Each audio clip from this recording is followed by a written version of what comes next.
So, okay, good evening, everyone. So, this is our tutorial session number 7. So, this is for the NPTEL online course on mechanism and robot kinematics. So, as usual, this is Krishna. I'll be the external TA for this course. And following the pattern that we have been doing so far is, so we would be just taking a little overview of what was discussed in the week 6 of this course. And then, uh, as we had discussed, I'll be talking about the special topics for today. We'll be discussing about kinematics, Euler angles, and quaternions, just a basic introduction to quaternions. So yeah, with this, let's begin. Uh, we'll start with the velocity analysis first, just a little bit, since the lecture notes are quite exhaustive already, quite comprehensive. So the reason why we do velocity analysis, why do we need to do velocity analysis? So far, what was done is that given a static configuration and to say attain a particular configuration for the effector, and what would be the required say actuator input. And we only talked about what's the total the total actuation required to produce some required total effect, so to speak, the motion of the effector. However, the thing is, often we since as we the actuation has to be done, and it will vary with time. It's not that we would get instantly. So we would like to have what is the rate, required for the actuation, and what would be the corresponding the effector motion. So that is what we are looking at in this velocity analysis. So that is the overarching aim of this of velocity analysis, isn't it? So the essentially the idea is we say derive a relationship between actuator rates and output velocity, right? So this is what we are aiming at. Fine. Now,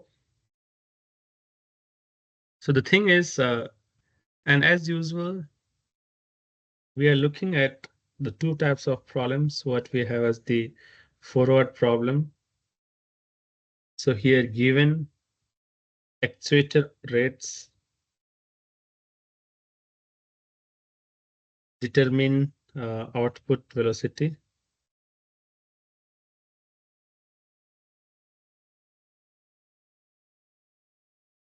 Right? And we have the inverse problem where the otherwise, right? So for some desired output velocity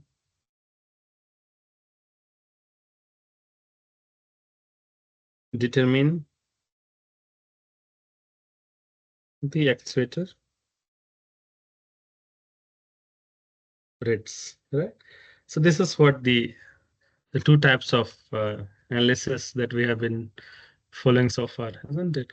An inverse problem is often categorized as path following or path planning, since it's in robotic terms, we would always like say if the effector to follow a certain path, we would like to also determine the required actuator rates in order to attain that path, that particular say the configuration eventually, isn't it? So we would like to design the entire trajectory that it has to follow. So to attain certain trajectory, say this is our trajectory for output. Say this output, right? So in this case, what would be the input trajectory? And there's just some abstract in abstract sense, or maybe for a lack of better representation, why don't I say there is some output phi just arbitrarily with respect to time, isn't it? So we would like to design and the phi should be attained here, right? Phi will be attained here, the desired phi, and then of course TF final, and then phi F means final, right? To attain this position, and then given that so it has to take, since so this is also time, this will be some actuator, say theta, right? Some arbitrarily. And then in order to obtain TF, we would have say TF some theta F. However, due to the say constraint in moving all that links, right? It's not that we are able to freely move the links. We have certain path that the link can take. So in that case, we would be following certain path in this plane, just say some general arbitrary, right, path. So for this, so even this phi won't be obtained directly. I mean, in that sense, right? It will have to take certain path, right? Maybe some path like this. So this is essentially, so this is the desired, say, desired effector path, right? We can call it desired effector path with respect to time, because the actuation will depend on time and it will keep on gradually increasing, of course. And then the magnitude, the intensity of actuation would, of course, increase gradually with time. And then what happens is then the corresponding path of the effector. So this is what we are looking at. And at every point you see that you can derive something called as d theta by dt, right? Which is essentially theta dot. And this is our actuation rate. So first we decide the actuation rate and then we are able to construct this path. It's as simple as that. We need first the actuation rate and then we are able to construct this curve. Likewise, here also we'll have the derivative of phi with respect to t will be d phi by dt is phi dot, isn't it?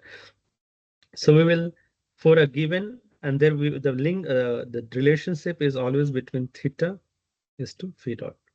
So this is what we are going to find, this relationship. Once we have the relationship, then by integrating it, since you know that integration is the is or also called just, it's like the uh, anti-differentiation, right? It's just the reverse of differentiation. Then we can determine theta is equal to integral of theta dot from some time 0 to some time t and just integrate it. Likewise for uh, phi as well. So this is how we do. So our goal is to first obtain phi dot and theta dot, right? And then as we learned during the course, I'll just be talking little briefly. I haven't much discussed, like I won't go very far since it was quite exhaustively discussed. We'll just deal with some simple case of a 2-hour robot.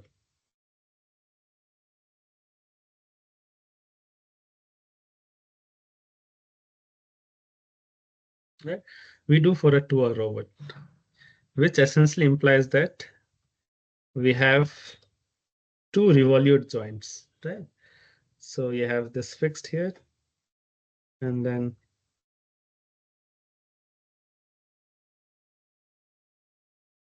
so let me pick up some. So you'll have say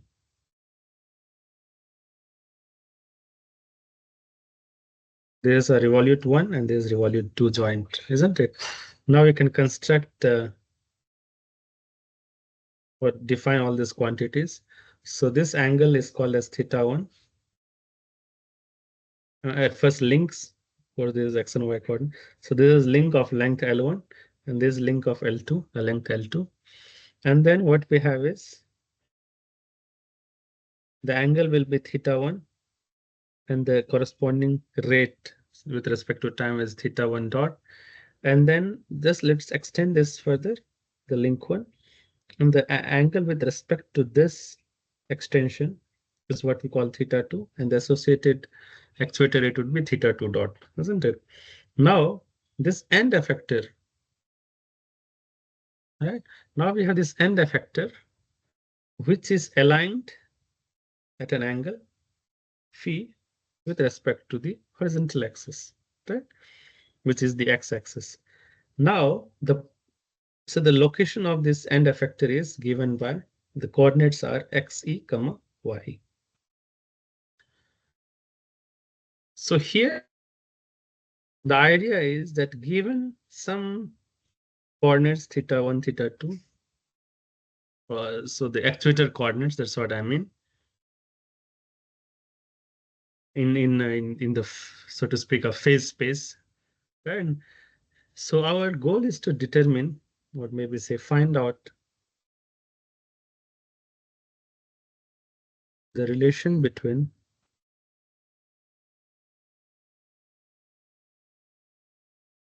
the actuator rates theta1 dot, theta2 dot, and p1 dot, oh, sorry, and xe dot, because that's what we are looking at. We are looking at the position. The rest can be obtained, of course, given this, right? So, and we want to find the relation between the actuator rates and the end effector velocity rates, right? So for this, what we'll do is we'll follow that standard procedure that we have been doing so far for this 2-hour robot problem. Of course, we'll make a line which is horizontal or parallel to x-axis, and this is by the rule of transversal. This is by the corresponding angle, which is essentially theta1 here, such that this total angle will be phi is equal to theta1 plus theta2, right? Now, let's determine the coordinates of point A, right? So for point A, the positions are xa is equal to, or maybe xa comma ya. This is equal to L1 cosine theta1 and L1 sine theta1. Now for this end effector, the coordinates will be xe comma ye is equal to, for this case, what we'll have is distance from here to here plus here to here, that is, which is just the x projection of the links. So then this will be L1 cosine theta1 plus L2 cosine. We can also call it, say, theta1 plus theta2. Let's have it like this. Likewise, for ye, we'll have L1 sine theta1 plus L2 sine theta1 plus theta2. Right? Once we are done with this, now what we can do is we differentiate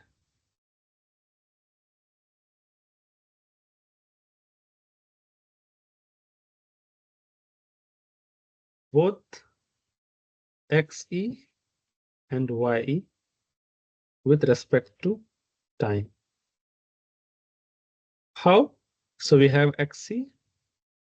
Let's first write the expression. So L cosine phi1 plus L2 cosine phi1, sorry, theta1 plus theta2. This implies that xc dot, which is essentially derivative with respect to time, is L1 is constant. So we'll have minus L1, sorry, L1 into, and then we have cosine theta1 with respect to time will give us minus sine theta1 into theta1 dot. So this becomes L1 sine theta1 dot. And similarly here we'll have L2 minus L2 sine theta1 plus theta2 into theta1 dot plus theta2 dot, right?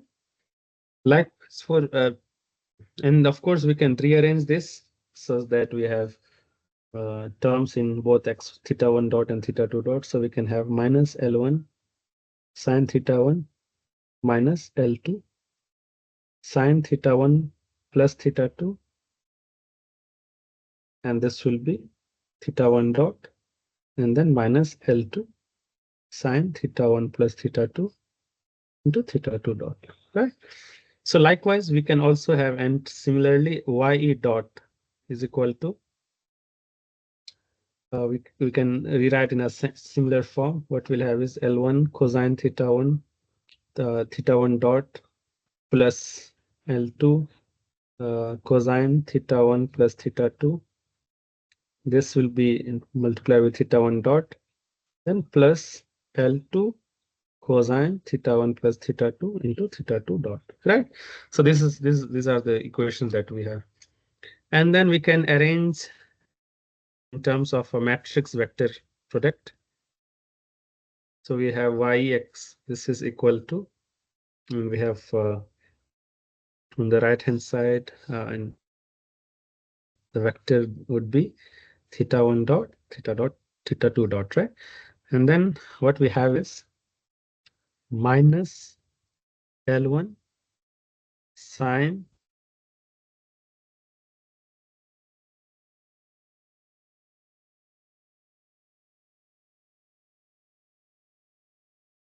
theta 2, right? And then we have minus L2 sine theta 1 plus theta 2, right? Now for x, y, e dot, what we have is L1 cosine theta 1 plus L2 cosine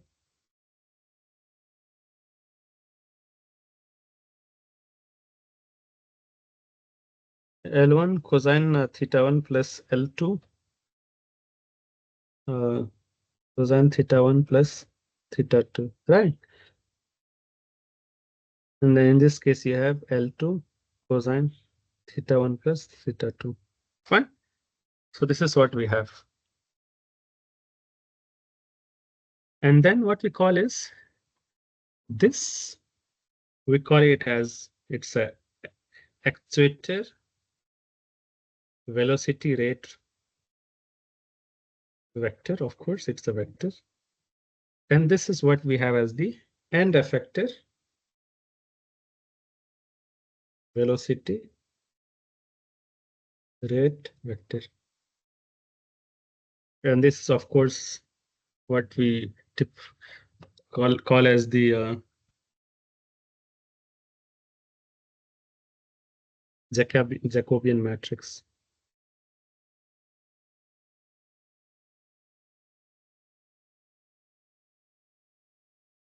Right. And once we have this, then of course the orientation of the end effector, as we recall, was orientation was given as the sum of theta 1 and theta 2. And if we differentiate with respect to time, what we have is phi dot is equal to theta 1 dot plus theta 2 dot, right? And this Jacobian matrix, we can of call it J as well. And this end effector has some vector capital Xe dot. And likewise, this will be some theta dot, right? This is some vector in some vectorial form. So once we have this in a simple compact form, you can write it like this is equal to, of course, there is a vector. So and then J into theta dot.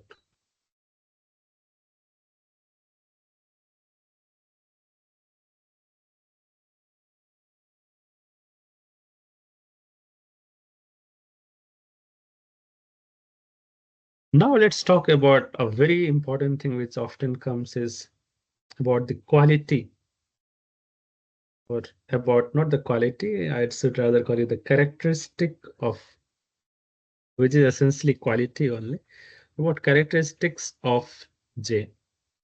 So as we know, as we see from here that we have this relationship between the actuator rates as well as the end effector velocity.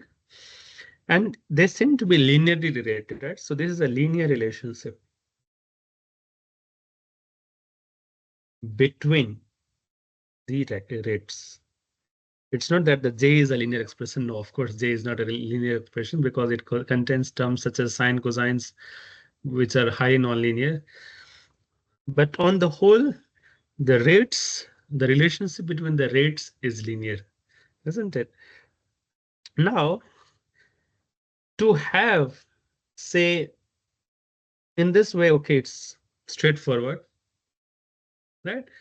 That, okay, given some, so this will be like, this is the input, this is our input, put here some value of the actuator rates and get is the output. However, this is of course of the forward problem, but the problem comes when we are dealing with what we call the inverse problem. So in the inverse problem, we are looking at theta dot is equal to J inverse of XE dot. This is the inverse problem. The problem that we face here is about what we call as the invertibility of J matrix.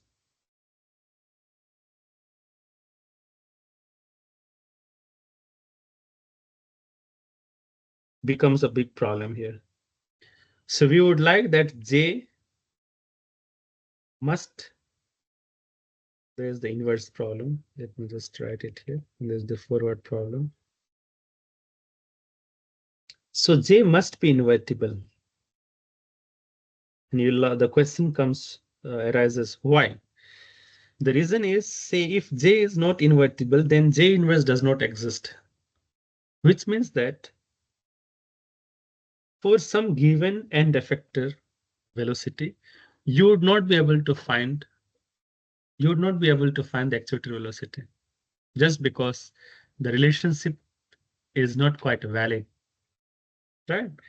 Because we're unable to get. So if J is non-invertible, say if J is not invertible,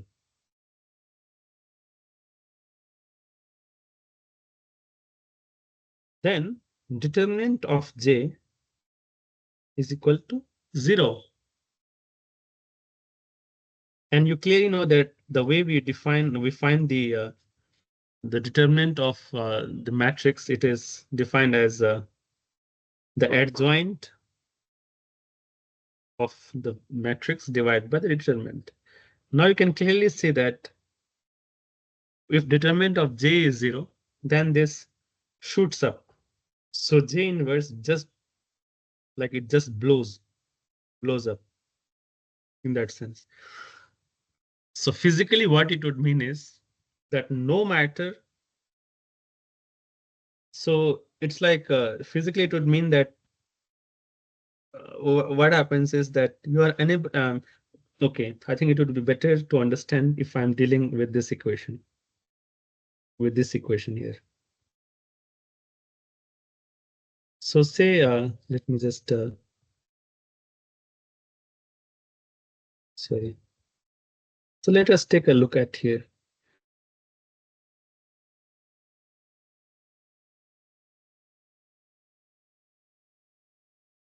Right?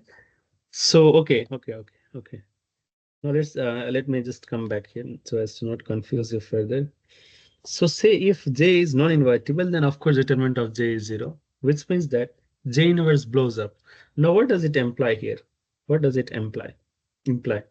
So what it implies is, in order to get some finite value of the actuator, or sorry, the end effector velocity, we would require, for finite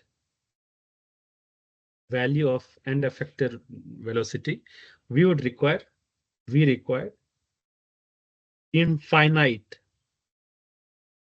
actuator rate. You can clearly see, right? Because of course J inverse blows up.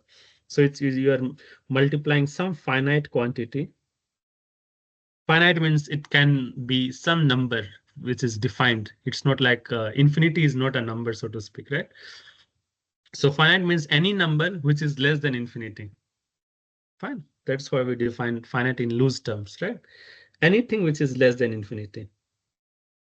No matter, even if it's 10 power 6 doesn't matter, 10 power 7 doesn't matter, 10 power 8 doesn't matter. Why? Because we have a definite expression for it, isn't it?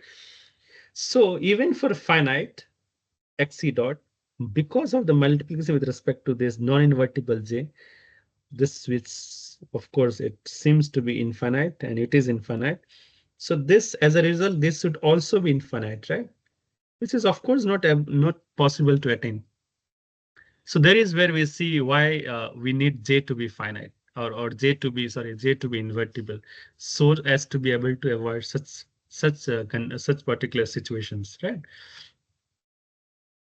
Okay, so I think that's what I wanted to discuss here for velocity analysis. And now we go back to what we have been thinking of, which is uh, so we were talking about special topics. So I'll just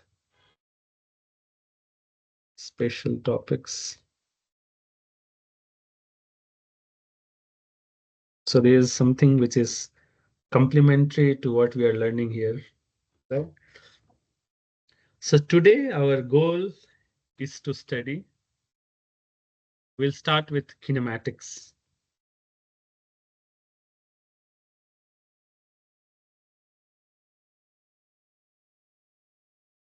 Now, as you may recall very well, that it is kinematics is the study of motion of particles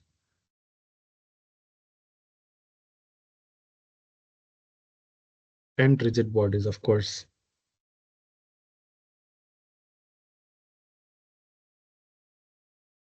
without taking into account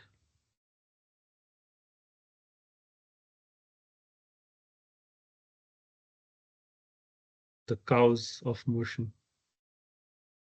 So cause of motion, as you know very clearly, as from Newton's law of motion, that it can only be forces, moments, etc. Okay, fine. Now a little bit, now we talk about the notation that we are going to follow.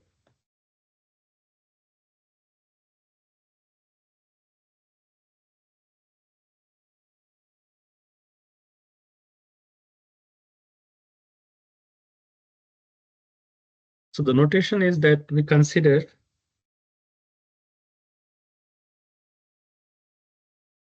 body is B, particle is P, small p, and what we had talked about at the beginning of the special topics section is that the world coordinate system we refer with W. Fine. Now, our goal is to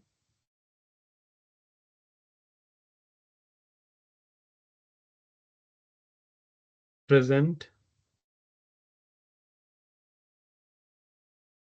expressions for velocity and acceleration of P in terms of, now schematically what it implies that you have a body B in which P is a point. So that is what it is. And then we have some world coordinate system W, right? So this is what the schematically it would imply, right? So P in terms of motion of B with respect to W. And of course, motion of P with respect to B. Right? So that is what our goal as of now is. So let me just write down some of the vector quantities.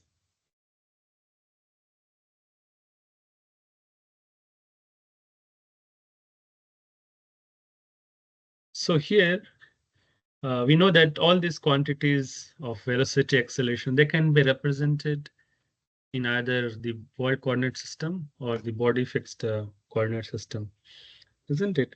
And then we can also move back and forth in terms of the representation. So here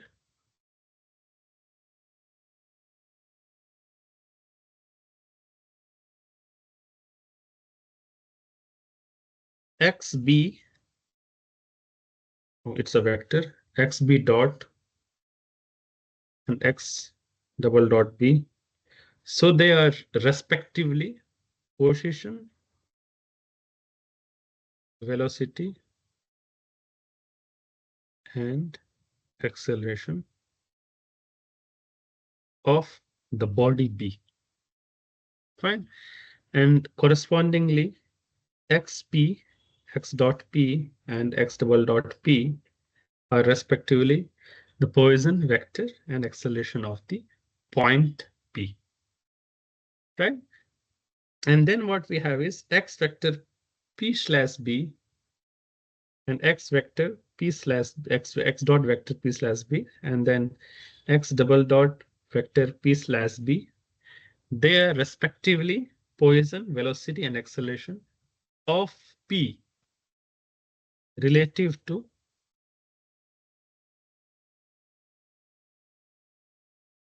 b. So this is as if you have a body b here, right? And this is a point p, and then as if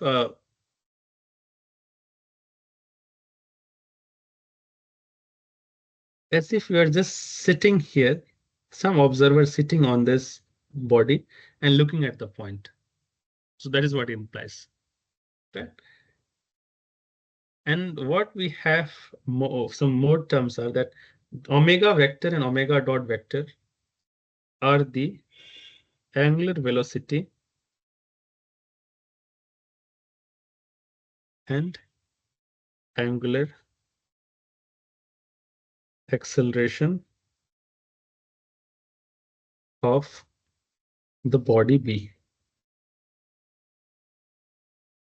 Right? And one more quantity what we have is the R. R is the rotation matrix, which of course we had discussed at length in our previous class or tutorial session.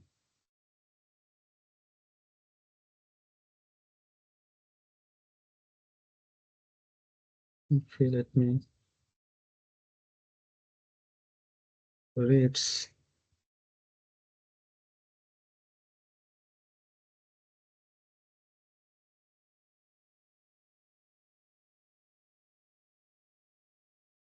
Sorry, I'm just.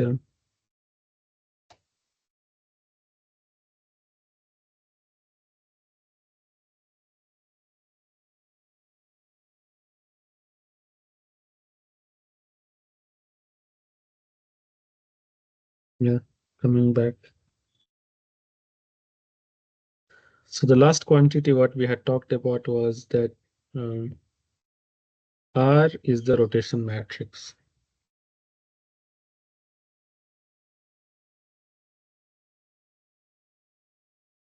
of B.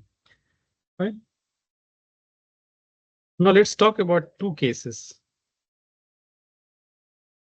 So since we have established all the groundwork for our kinematics, so let's start with two problems. First, it deals to say if the point is rigidly attached to the body.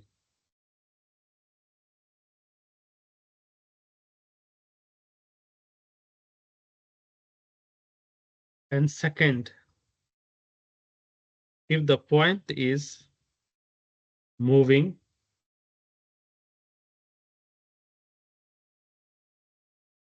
with respect to the body.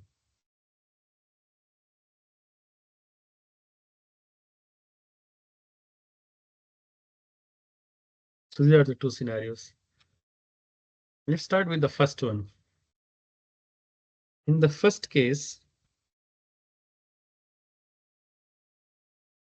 motion of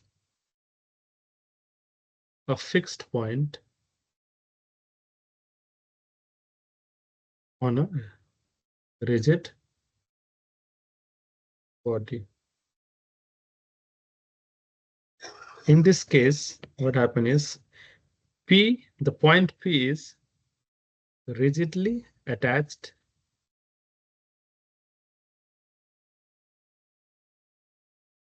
to the body B. This simply implies that there is the point P, say schematic, let me just explain it to you. So say this is our body B, there is some point P, and say you are standing here. And even if the body moves, right, it translates, rotates, doesn't matter. If the distance between you and the observer and say one more point, just another reference point Q. If the distance between you and the observer and this other point and P remains the same throughout the motion and it does not change, this simply implies that P is rigidly attached to the body, which means that the relative velocity of point P with respect to B is equal to 0. And also the acceleration of P with respect to B is also 0. That is as straightforward. Right? In this scenario, the velocity of P is given as x vector P is equal to xb dot, which is nothing but the velocity vector of the body, plus omega vector, which is the what you call the angular velocity vector, cross P comma B. And P comma B, mind you, is just the distance between x and some point P, right? Or in this case, say you could call it as of the distance between P and the centroid, right? Centroid of B, of the body B. That's what you can call it, right? And as you may be familiar with, or if you are not, then let's talk about it now, is that let me write it as this. That's vector P by B. That for every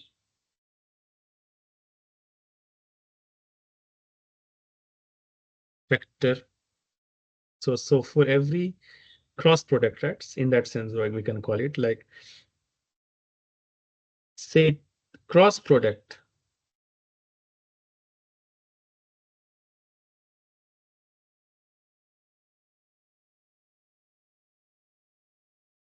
there is a cross product between omega and x.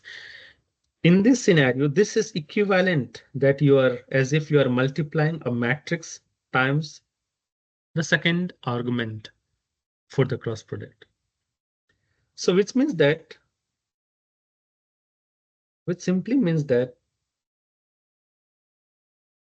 there must be something called as a cross product matrix, or in more well-known terms, we call it as skew symmetric matrix, because this cross product matrix are always skewed symmetric matrix. So this is how the relation is. So which means that you have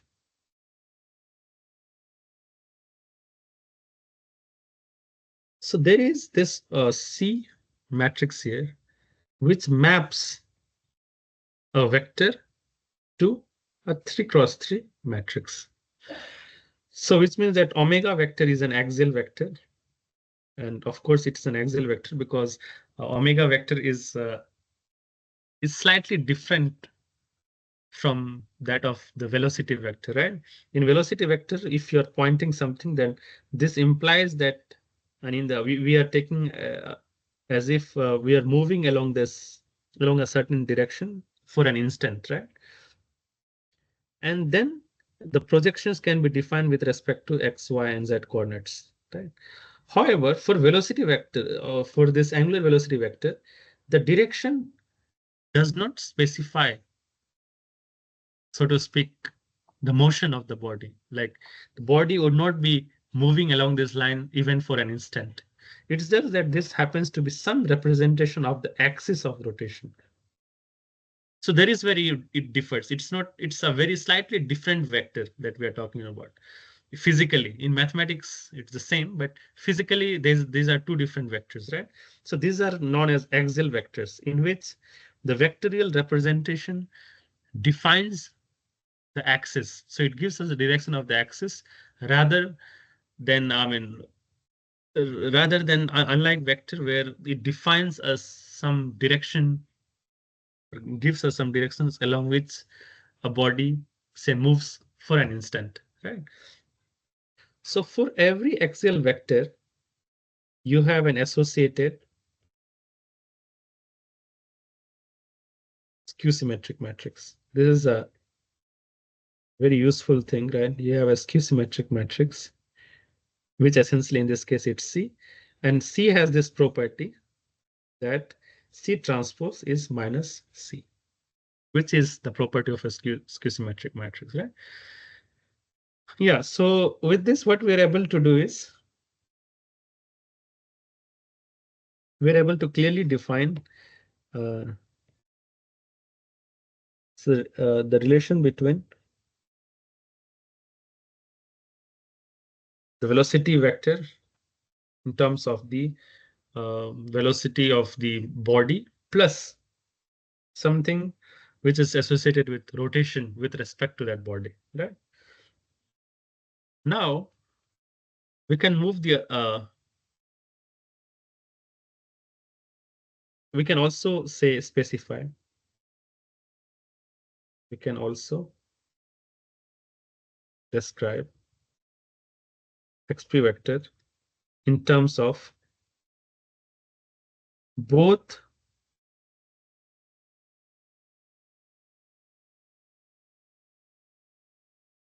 world and body fixed coordinate systems. So the idea is, say we have, let me put it here, xp vector is equal to xb vector plus r transpose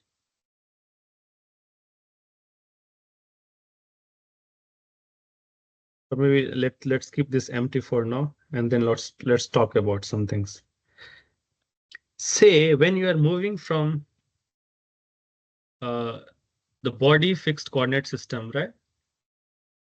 As we had talked about, that when you are moving from body fixed coordinate system to sorry, from the world coordinate system to the body fixed coordinate system for any vector z prime is equal to r of z, right? So there is world coordinate system and there is the body fixed coordinate system, right? And this r is the associated property for that, isn't it? Now, vice versa, if you have some quantity in the body fixed coordinate system, z prime, and you want it to bring to the world coordinate system, then all that you need to do is take the inverse of r, right, and multiply it, and which is r being an orthogonal matrix, the inverse is r transpose, right? And this gives us the representation in the world coordinate system. So likewise, what we are able to do is, let's say the angular displacement. For a better word, let me call that the, say, the translation of a point due to rotation. Right? Say you have this body here, it's rotating about this axis, this point P, because of rotation, this will be P prime after rotation, right? So which means there was some displacement of the body as well, right? Displacement in terms of length, right? So in this case, and we could write this as omega prime vector cross x vector of P with respect to B, of course, in the body coordinate system. So as if we are talking about the body coordinate system. However, so this was in body coordinate system or the body fixed coordinate system.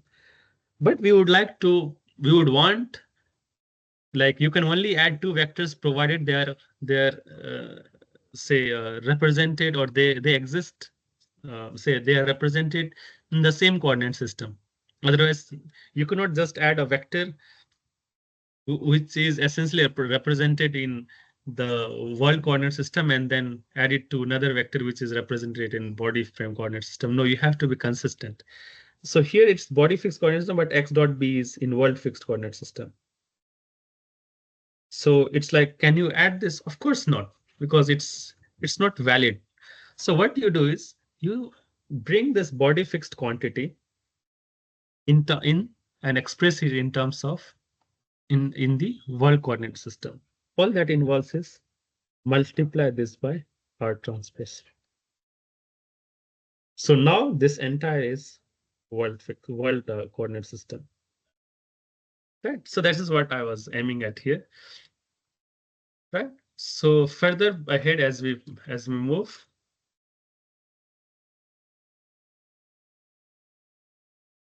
So let's talk about acceleration of P.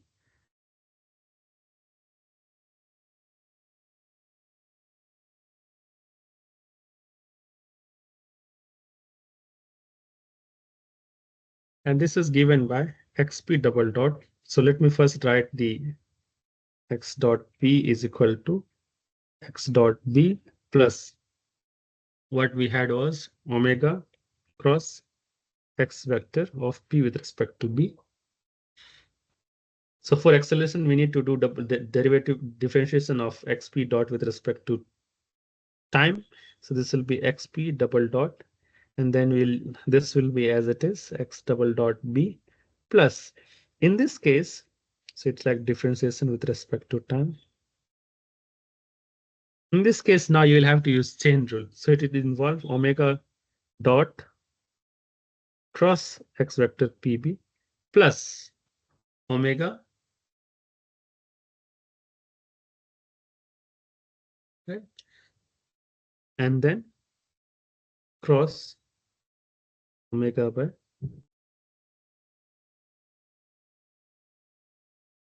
xp with respect to b.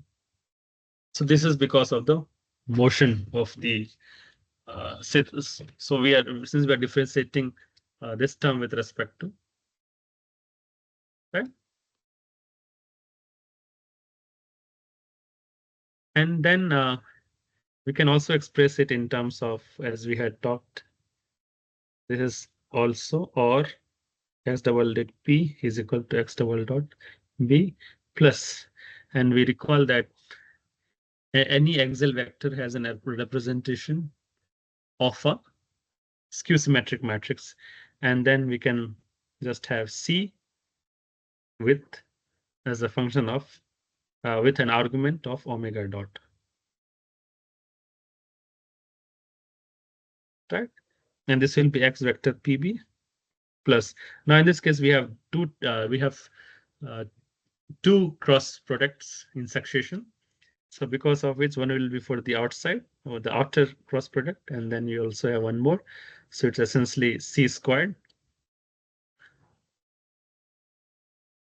omega and then x vector pb. Right. So there's one thing. And the second problem that we were to talk about is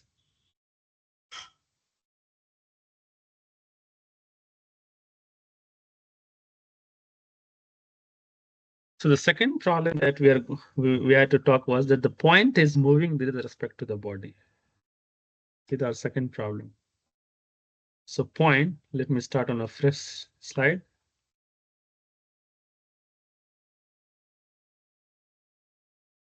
So the second problem is motion of a particle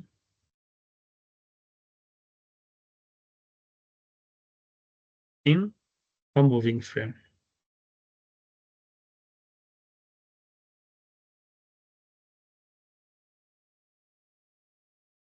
So what we do here is that in this case, if considering a body B, point P, some observer here, some observer say O, what we are able to see is that the distance, and also let's take one more object, one more point, so that to able to also have some angular view of the situation here. So say during the motion, as the B moves, or B say moves here, then the distance between P and O either increases or decreases, or say if it is fixed, then it would so happen that the distance between P and Q say either increases or decreases. So which means that there is a relative motion. So in this case, point P is not rigidly attached to the body.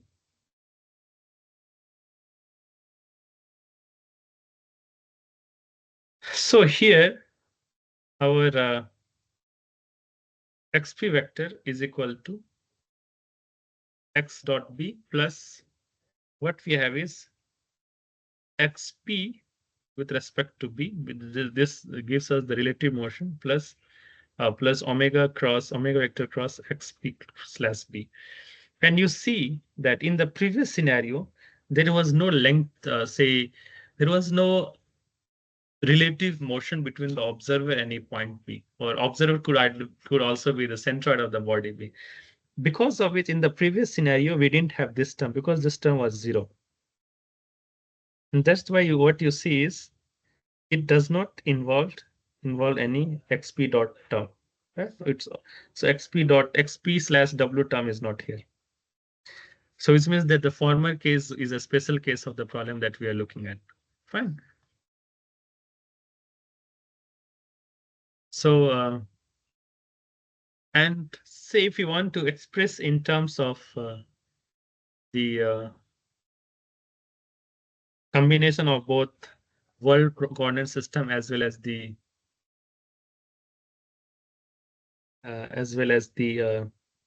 body fixed coordinate system, all that we have to do is, since xp dot, this is in terms of the body fixed coordinate system, plus omega prime, this is the representation of angular velocity in body frame, body fixed coordinate system, and then x. So these are equivalent situations here. Now let's determine the acceleration.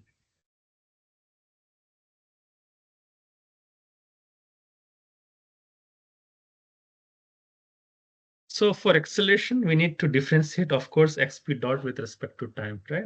So it's like xp vector double dot is equal to x double dot b plus, right? What you have is x double dot p slash b plus, and then in that case, even the say the coordinates, also the basis of the body fixed coordinate system also tends to undergo change, because of which we have to multiply one more. So the differentiation of this with respect to time, let me use a different marker here. This one, right? At first, let's complete this. This is equal to omega cross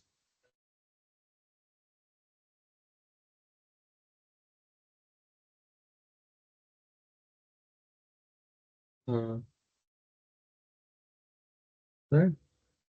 So this is like this term here involves both these terms. Now, further ahead, as we move further ahead, then you have plus. Now we look at this term here, right? So this term, we're looking at this term now. So this will involve omega dot x with respect to p plus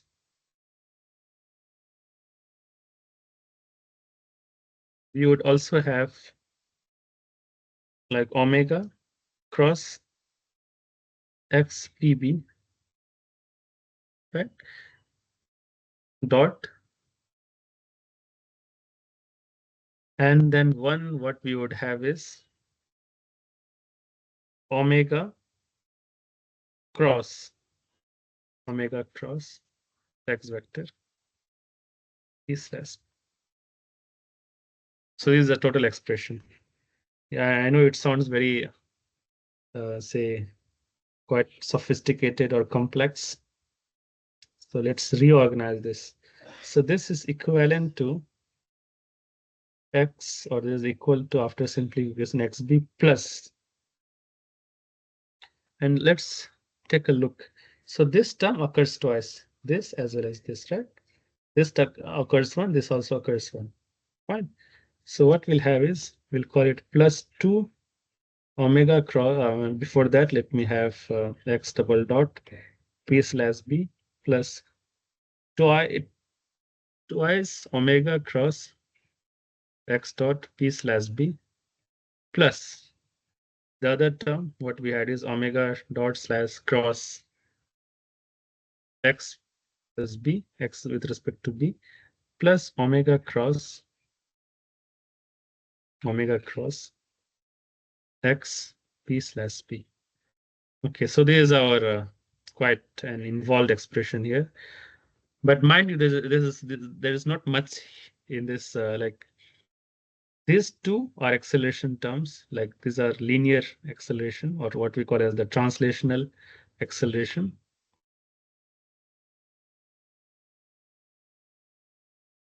So these are translational acceleration terms.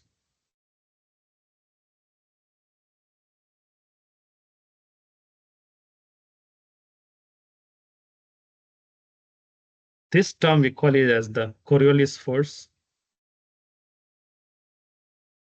Coriolis term, or Coriolis acceleration.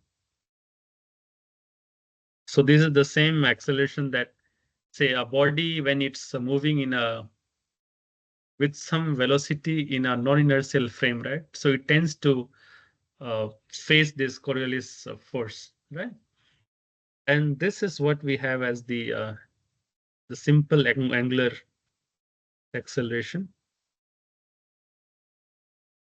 or the angular part, because ultimately it's like, since we have angular acceleration cross xp, it gives us acceleration due to the involvement of the time rate of change of the velocity vector. And this term is what you may have heard about it. This is called as the centripetal acceleration.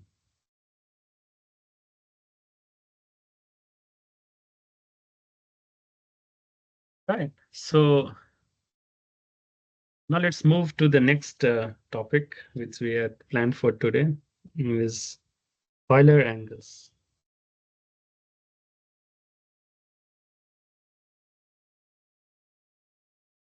Now we begin with what we call as the rotation sequence.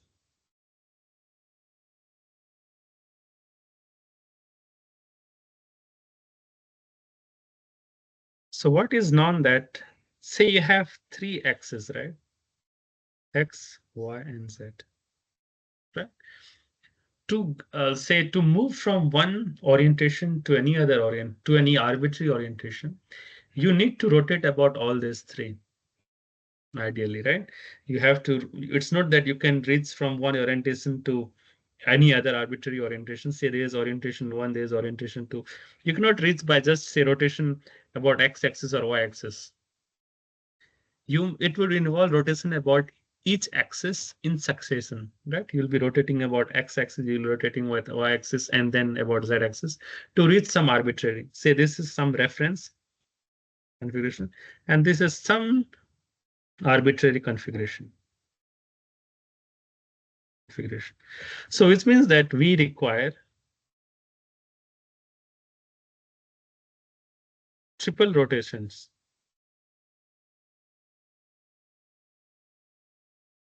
triple coordinate rotations to reach, or so to speak, all these rotations in sequence to be able to attain, or sorry, for a body So it will be required for a body to attain an arbitrary configuration.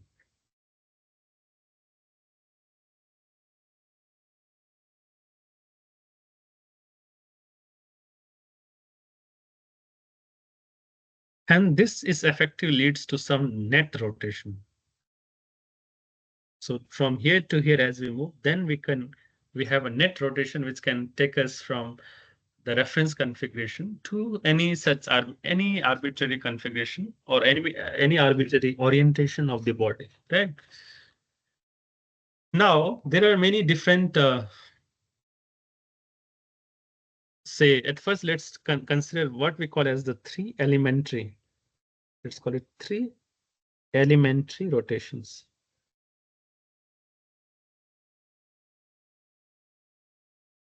So in this case, we define as first is angle psi, or rotation, or maybe rotation of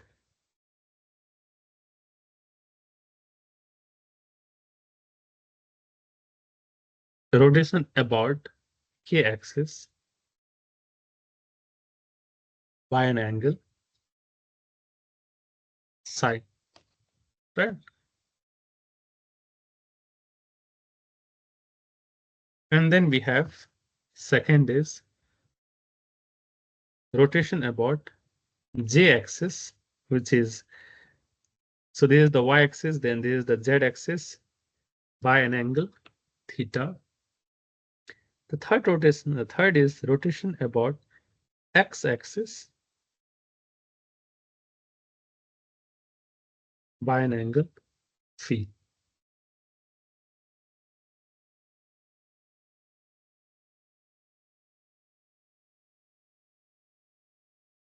Right.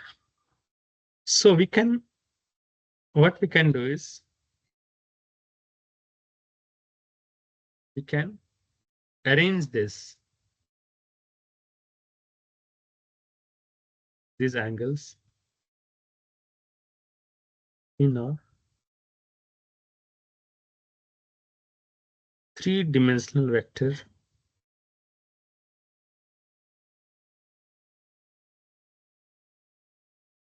called Euler angle vector. So what we'll define is U vector is defined as P, theta, and psi. So these are the three angles. And any function, or maybe the function, that maps. I think we cannot save it. Let me just.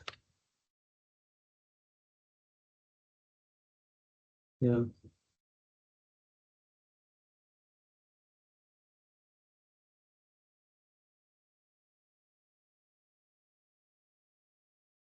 Okay, let's save till here. So we have a three-dimensional vector. You call U vector was defined as phi, the first component, second component theta, and the third was psi. Right. So the function that maps an Euler angle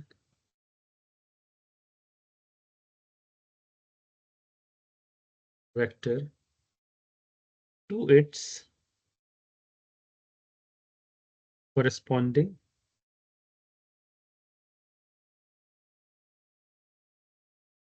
rotation matrix.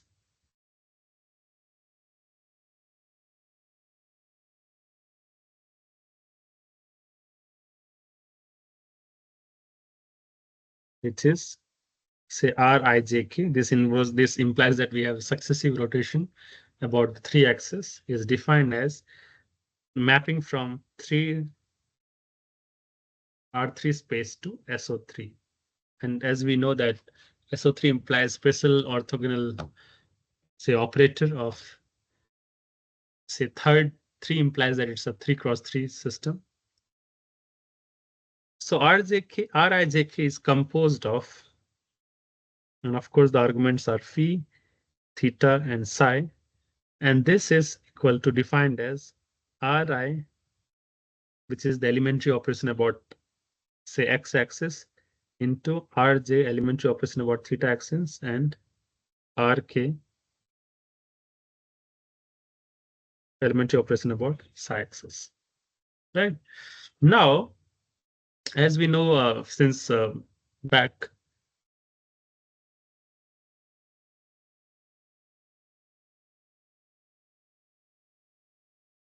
right? So as we know from before that if Z is an element of R3,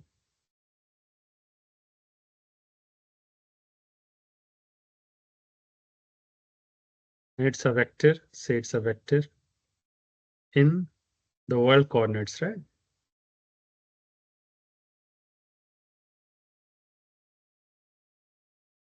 And then Z prime, say, is an element of also R3, and it's the same vector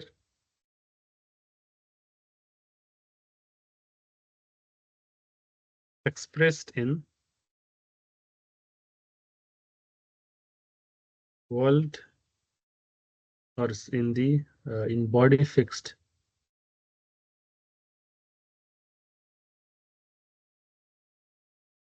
coordinates. Then we have Z prime is equal to Rij k with an argument of u and z.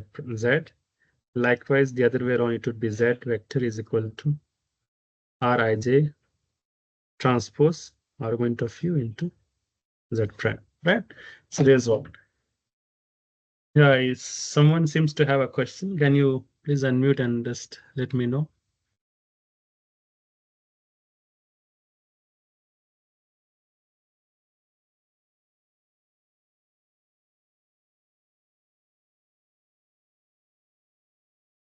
Okay, I think it's Dhanalakshmi.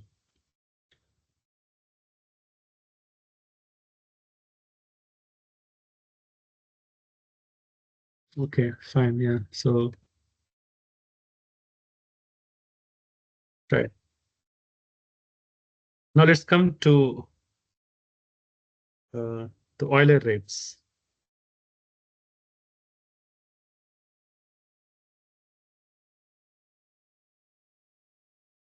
Euler angle rates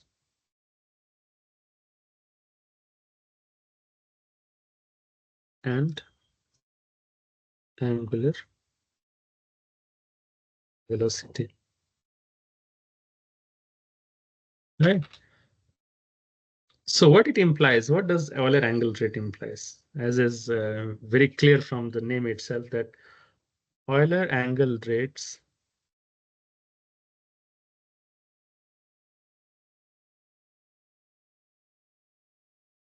right? This is essentially the time derivative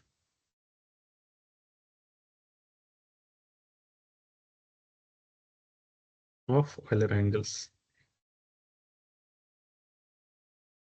Right. Now, so we have, or maybe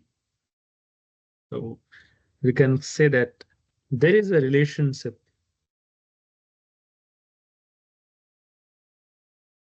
between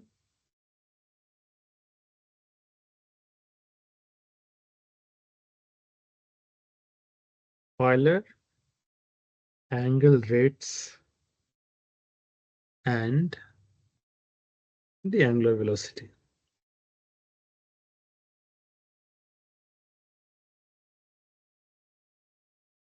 of the body.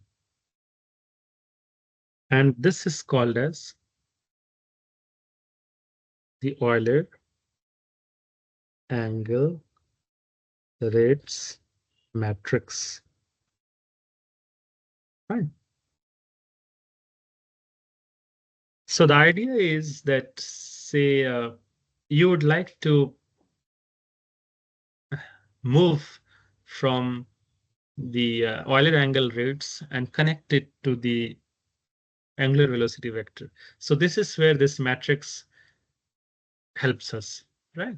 So the way we can say that, so you have this u vector here, and this is what Euler angle was vector was given as u vector. So Euler angle rates will be u dot vector, right? And this is related to Eijk. Of course, it takes an argument of the Euler angles. This gives us omega vector. This is what we call as the Euler angle rates matrix, right?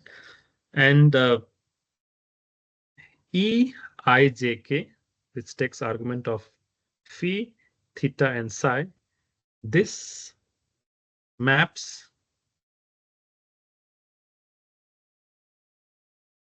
So this also maps R2, sorry, R3 to R3 cross 3 matrix, right? And now what we have here is that, and we define Eijk. What's the function of phi, theta, and psi? That is related with Rk psi transpose Rj theta transpose, and we have Ei vector, which is essentially the canonical or the standard Cartesian basis. Then we have Rk psi transpose J, and then the third. So these are essentially, that matrix times vector gives us a vector. So there's one column vector, second column vector, and the third column vector, and all of which are say 3 cross 1 in size. So effectively what we have is that Eijk is an element of R 3 cross 3, right? Because it's a full form matrix. Fine. Now we also have something called as the conjugate Euler angle rates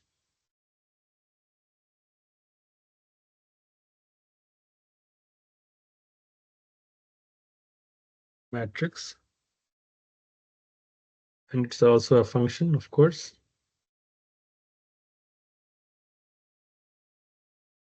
And what it does is it's denoted as E prime, and it relates R3 to R3 cross 3.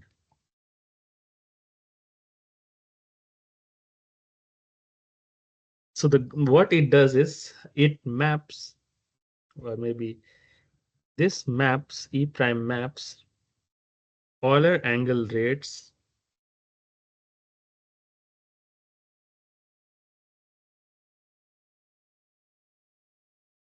to the body fixed angular velocity.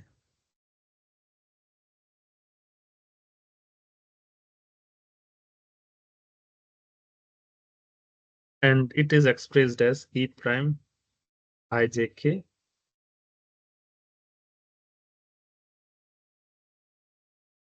with the arguments phi, theta, and psi defined as Ei cap and then Ri phi, Ej cap, and Ri phi, Ek cap. So where omega vector is equal to, and this in a nutshell,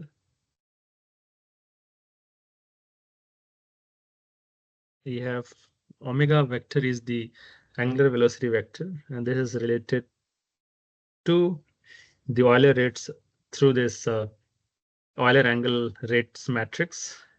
And if we want to relate the Euler angle rates to the velocity vector expressed in body fixed coordinate system, then we use the conjugate version of the Euler angle rates matrix. This is what we have, right?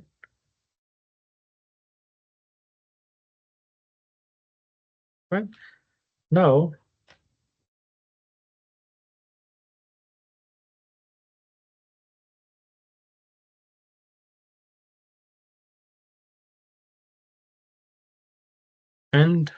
we would also want to relate, say,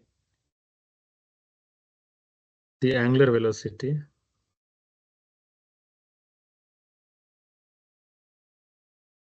in the body fixed coordinate system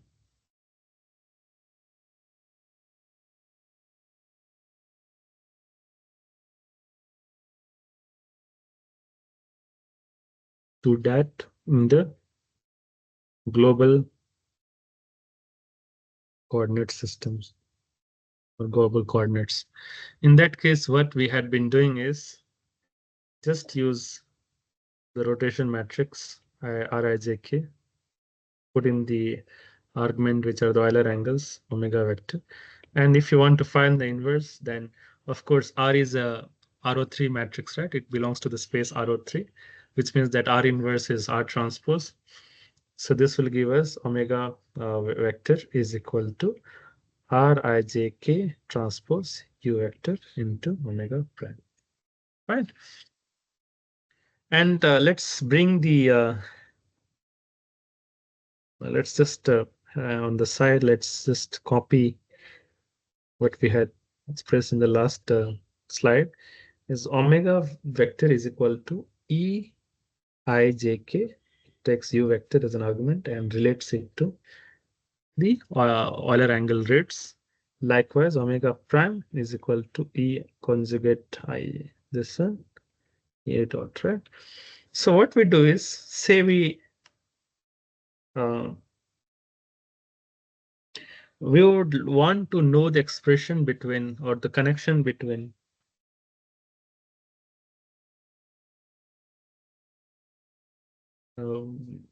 yeah, so we want to know the connection between Eijk and Rijk. So can we do that? Let's start with say our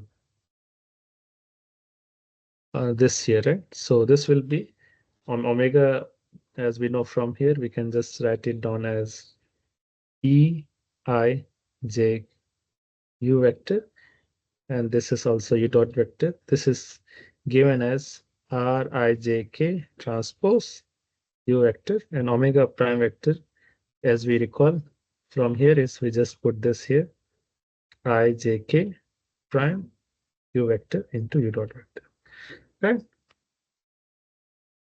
And what we can do is let's bring everything on one side.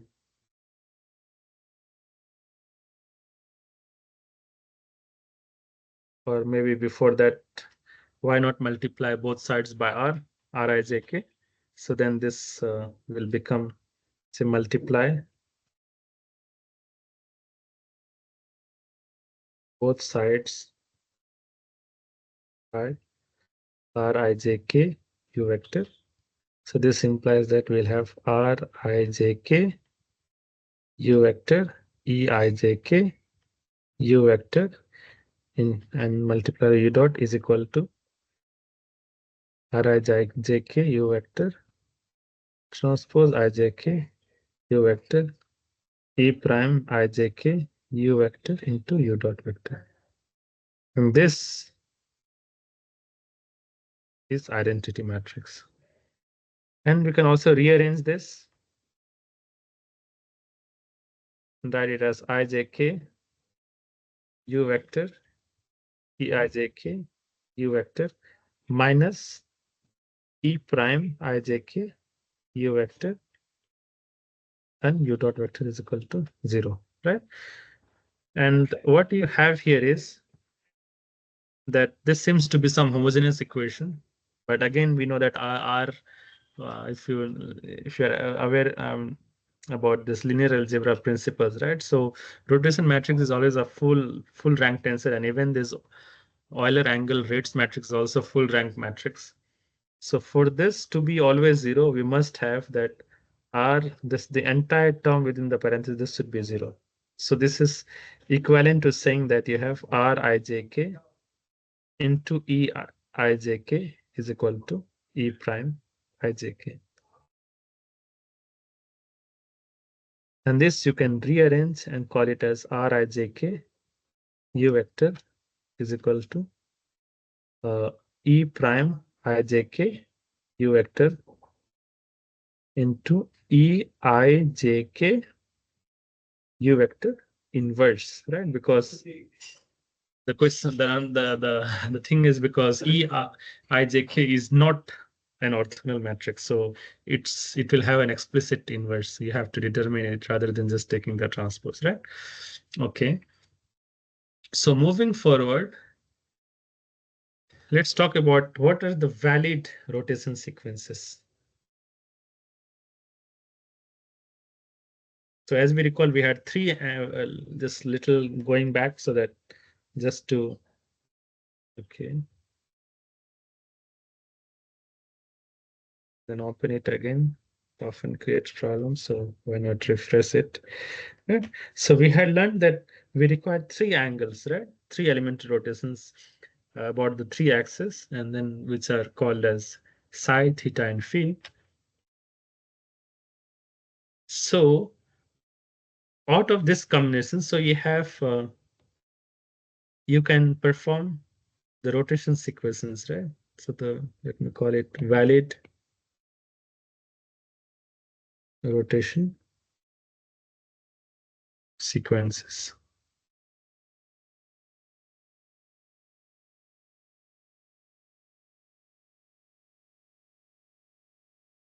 Right. So the valid rotation sequences, and ideally you would believe that since we have three angles, they can again do one successive and then successive, right? So this can be either phi, theta, or psi, and likewise all of them, right? So you can have these many combinations, so to speak, 27 combinations. However, when you look clearly, right, say if the first, say this is I, J, and K. If say I is equal to say phi, or if it indicates that in ith, in the first step, maybe I'll just call it in, yeah, if say in ith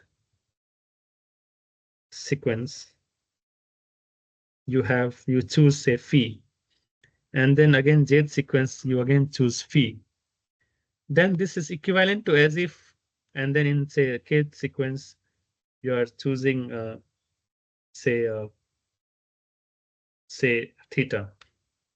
However, from ith and jth sequence, it's as if it does not make sense, right? Say you are rotating about x once and again about x. So this is equivalent to saying that you made the net rotation about x in a single step. It does not, it's not a sequence per se, right? So because of this, like this too becomes degenerate. Like it does not make sense because it's effectively, it's just one rotation. That's because of this, you are not allowed to do rotations in the same sense in succession. Like if you start rotate about x-axis, and in the second sequence also you cannot rotate just about x-axis. You must pick up some other. Otherwise, this creates a degenerate rotation, right? So because of which we these are the possible 27 combinations. However, we are left with only 12 combinations because of the constraint that the that no two successive numbers or successive say angles or number successive say angles, right? Or maybe successive say successive rotations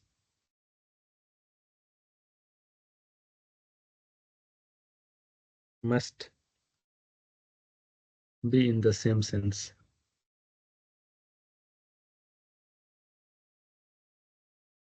So no two sequences can be in the same sense. Right.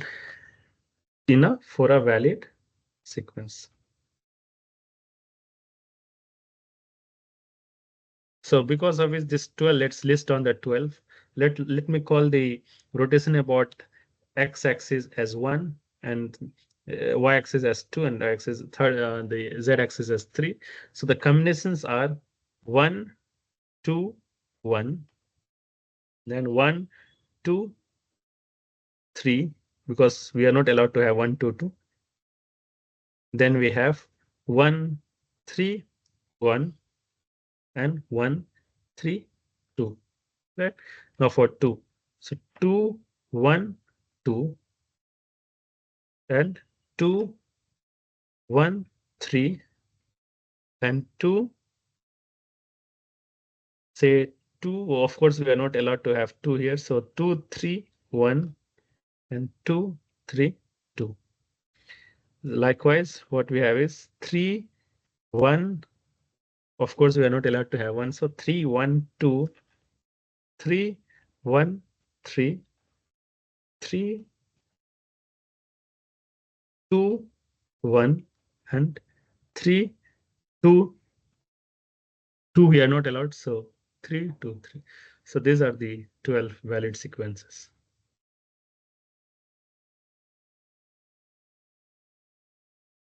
Fine. Now coming ahead,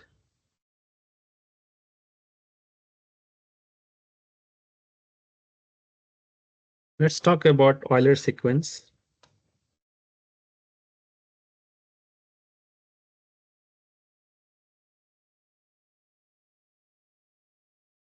The Euler angle sequence.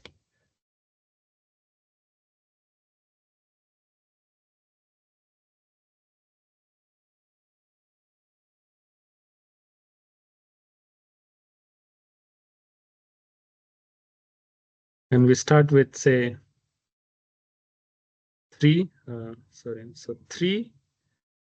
Let's just so this 3, 1, 3 is a very widely used rotation sequence.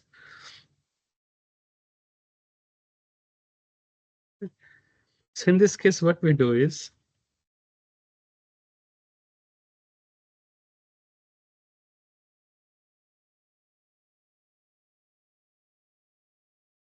so in this case, we have rotation about z-axis, then rotation about say x-axis in the new x-axis, and then rotation about z-axis in the new configuration. Right? So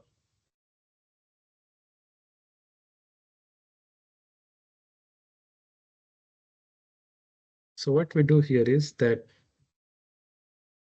let's determine the relation or say Euler angle,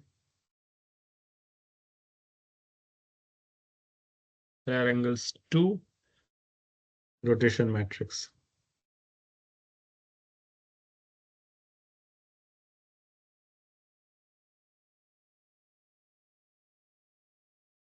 Right? So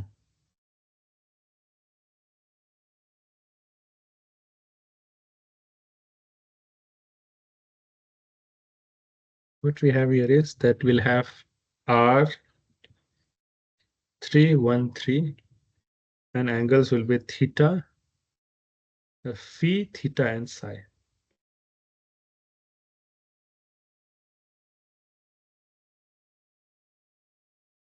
Right?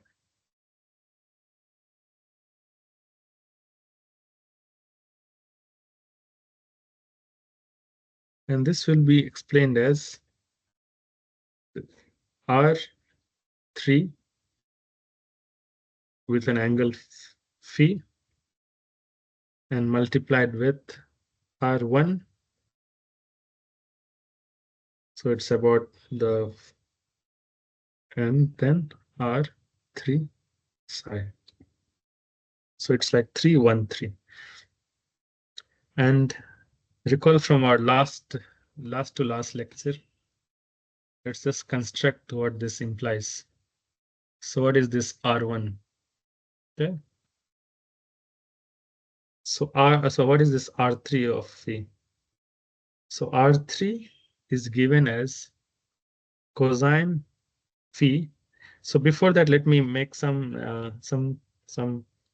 abbreviations here. Let's call cosine theta or cosine phi as C phi, and also sine phi as S phi, and likewise for the rest. So this helps us to very much reduce the burden of all this expansion, right? So because of which now we can write R 3 phi is equal to C phi S phi 0, then minus S phi C phi 0 and 0, 0, 1. Right? Likewise, this with what we have is R1 theta is given as 1, 0, 0, 0, 0, of course, and then C theta, S theta, minus S theta, and C theta. And again, R3, we have the same thing. So we'll have C phi, S phi, S psi 0, minus S psi, C psi 0, 0, 0, 1. And we can do the matrix of multiplication the way we want. So let's say choose the first two matrices, right? And then multiply them. So this will be as if what we are doing is C S phi and then 0, right? So first row, first column. So this will be just C phi. First row, second column is S phi C theta. First row, third column is S theta, sorry, S phi is theta. Now, second row, first column is just minus S phi. Second row, second column is C phi C theta. Second row, third column gives us C phi and S theta, right? Now, for the last row, first column is 0. Last row, second column is minus S theta. Last row, third column is C theta. And then we have, so why not try to, let's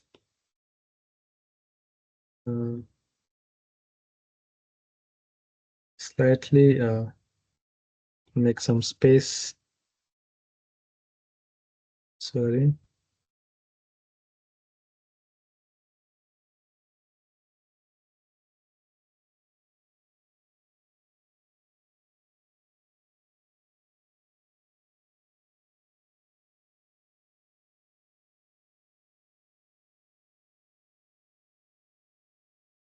Okay, I think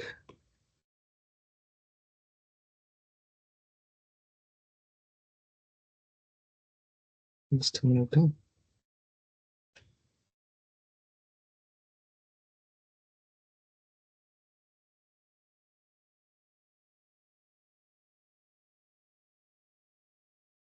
Okay, I think we have to redo it again. No issue. So we had S phi, we had C phi S theta. Sorry, C phi C theta.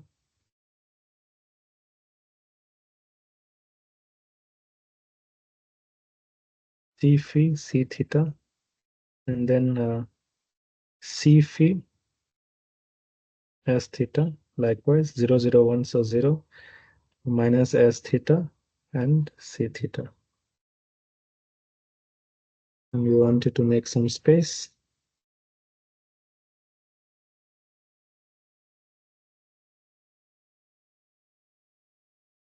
Let's just save it once.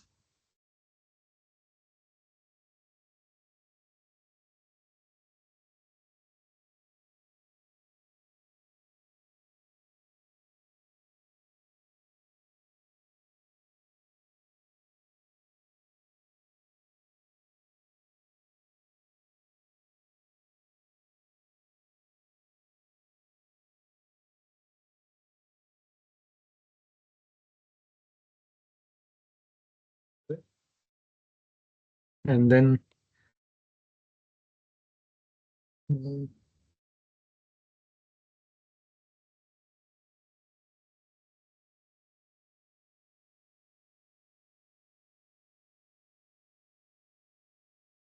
right? And then let's, so this will be as it is. C phi s phi 0 minus s phi c phi, sorry, c psi, and then we have 0 and 0, 0, 1. Now let's do this multiplication here. So first row and second first column, right? First row, so it is c phi c psi, then you have minus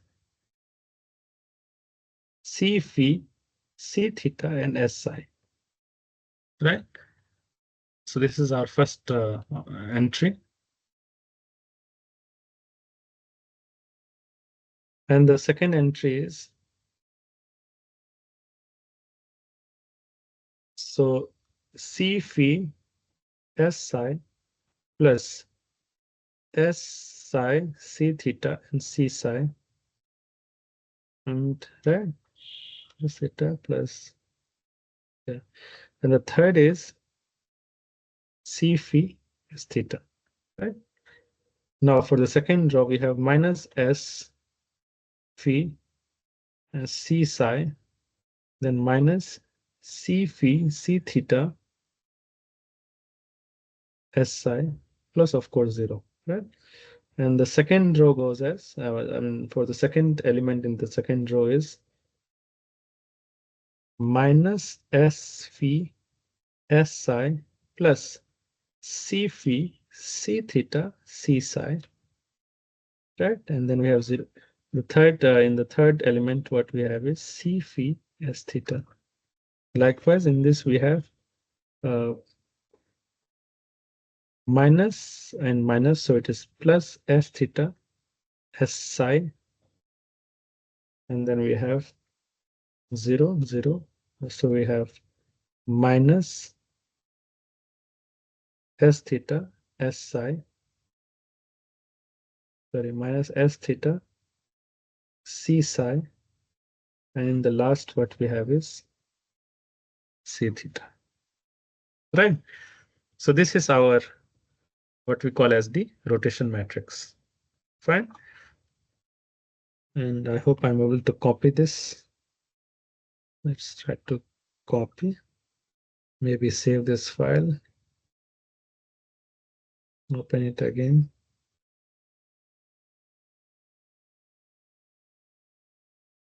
Okay.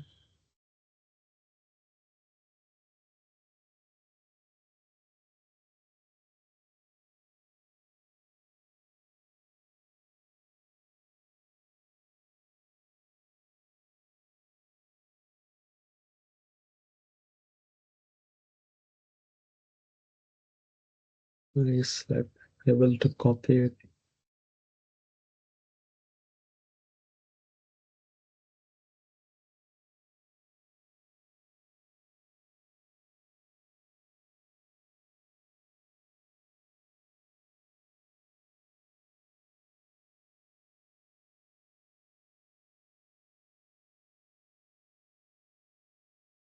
Okay, seems, anyway, let's just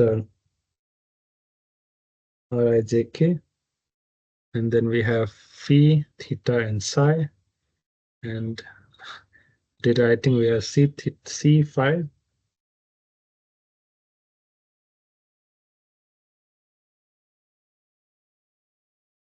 C psi minus S phi, C theta, S psi. And then we have C phi, S psi plus S phi, C theta, C psi, and S phi, S theta, right? And then we have minus S phi, C psi minus C phi, C theta, S psi.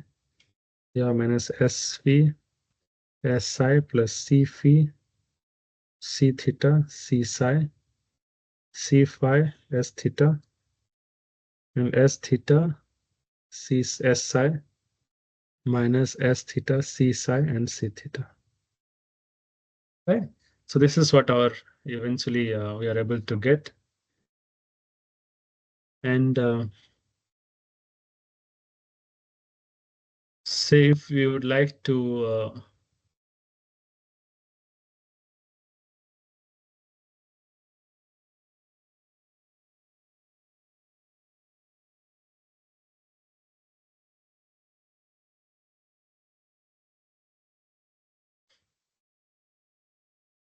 say if say given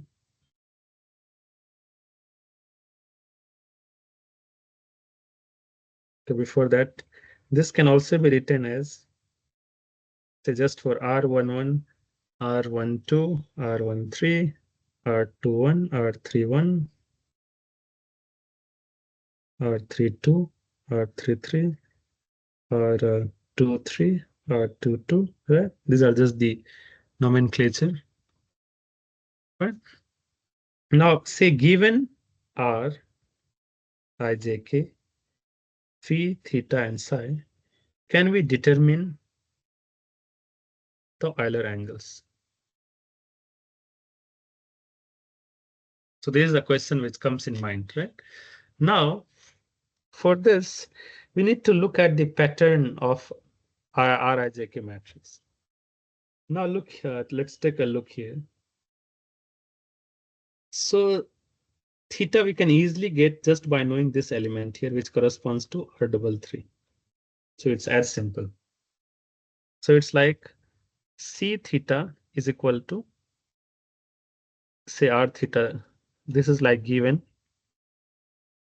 Then this implies that theta is equal to A cosine or cos inverse, maybe cos inverse of R33. Right. So one is like we are able to get very clearly.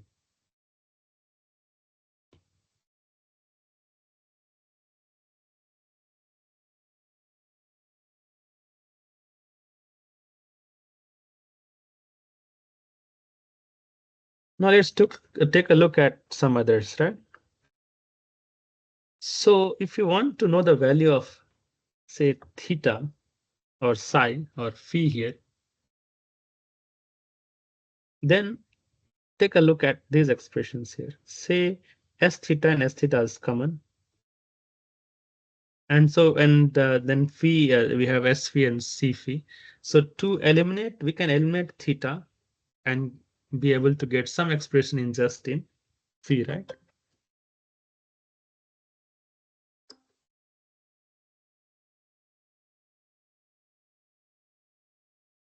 Yeah, so, right. So you have this. So we have, we can write as, say, if we write R13 by R23, this will be S phi S theta by C phi S theta. This is equal to S theta cancels out. So this is tan phi, right? So which means that phi is equal to tan inverse of R13 R or so it's like R13 divided by R23. Right. And then again, as you know, that it depends on the numerator, and the sign of phi depends on the numerator and denominator of R23. So we use that template, I mean, that command for tan inverse, which takes two arguments. So it will be R13, comma R23, right? Likewise, let's take a look at these two elements here, this as well as this. We say that S theta is common to both. And S phi, S psi is, so we can get something from here, right? So what we do is let's take R12, sorry, R31 divided by R32. This will be equal to S theta S phi, S phi, sorry, S psi divided by minus S theta C psi. And this can be written as, uh, and why not, let's take the positive side, positive part, right? I mean, say, make it positive symbolically. So we multiply R32 by minus, so it will be minus here, so that this becomes positive. S theta cancels out. So we have 10 psi, sorry, 10 phi, sorry, 10 psi. So this implies of R31 divided by minus R32. This comes to be A tan 2 R31, comma R32, right? So which means that our Euler angles are phi, theta, and psi, which are expressed as phi is given by A tan 2 R13, comma R23, and then theta is equal to A cosine of R33, and then this C psi is A tan 2 R31, comma minus R32, right? Yeah, so this is what we had aimed at today. In fact, no, it's like we had aimed much more, but I think we may have to stop here. And so in the next session, we'll continue our discussion on Euler angles.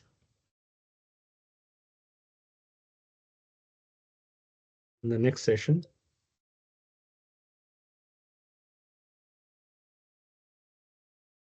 continue.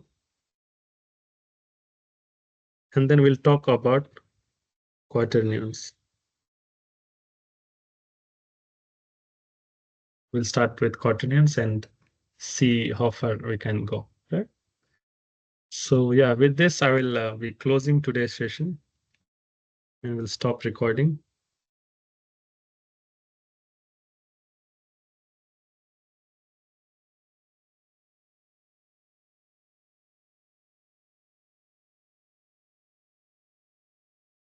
Yeah, so bye. Yeah, let's meet during the next session.